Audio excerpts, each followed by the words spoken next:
Good morning. This is Father Stephen Kelly from St. John's Church in Detroit, and we're continuing our series of daily morning meditations where we generally look at one or another of the lessons that are assigned for morning or evening prayer, what is known as the daily office lectionary. Today for Tuesday, we're going to take a look at the lesson that's assigned from the book of Proverbs, and that is Proverbs chapter 27, beginning at verse number 1.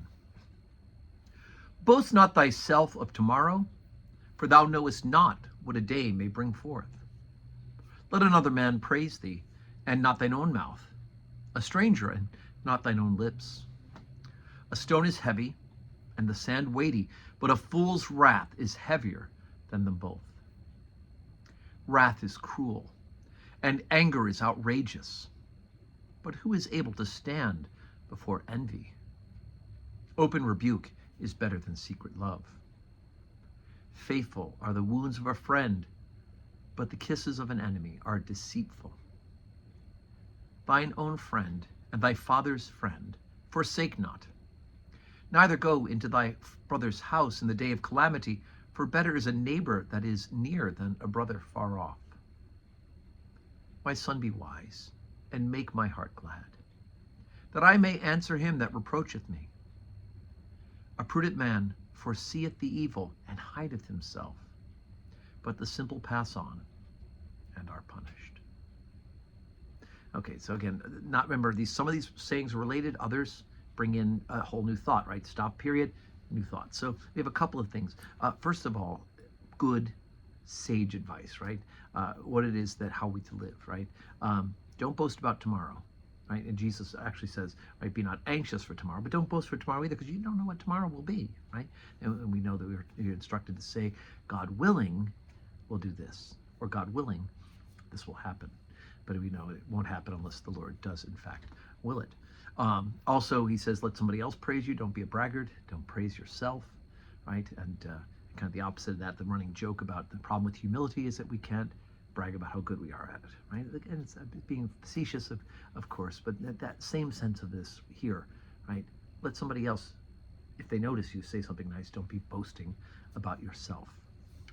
Wrath is cruel and anger is outrageous. Right? Both of those things are absolutely 100% true, but who's able to stand before envy, right? Envy is that desire to be in the place of someone else at their expense, right? It's good to want to get ahead, but not at somebody else's expense. I want to take them down. I am envious of them. I want their position, their status, their possessions, although that's technically covetousness, but they're related sins. So again, points it out, right? It's cruel and anger.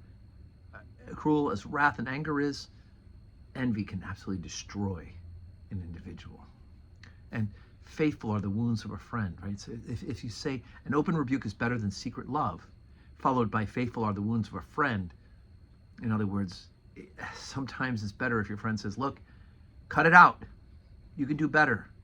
You're not doing as God would have you live. That is better than the kisses of an enemy who says, go right ahead. You're doing a good job. Go for it. When in fact you're being led away from our Lord and from his will for us. So again, all these little things that kind of, you think about it, you take a deep breath and go, right? Be wise, my son, and make my heart glad that I may answer him that reproacheth me. Right? And of course the final one, a prudent man, right? Somebody who has common sense about it. When he sees evil, it goes away, hides himself from it. But those who are not paying attention, the simple, they pass on and are punished by the evil. So anyway, good little bon mots for living. And God bless Father Walter Jemba, God rest his soul, who used to make us in school, in high school, make us every day look for a bon mot, a good saying, as advice. And boy, if I'd have known better back then, I'd have just opened up the book of Proverbs every day and given him one of those. So today is Tuesday, 12:15 Holy Communion, 4 o'clock evening prayer. And I do hope that you can join us in church, or if not, worship with us on the live stream where you're watching this morning meditation. And may God grant you a Tuesday that is full of blessings.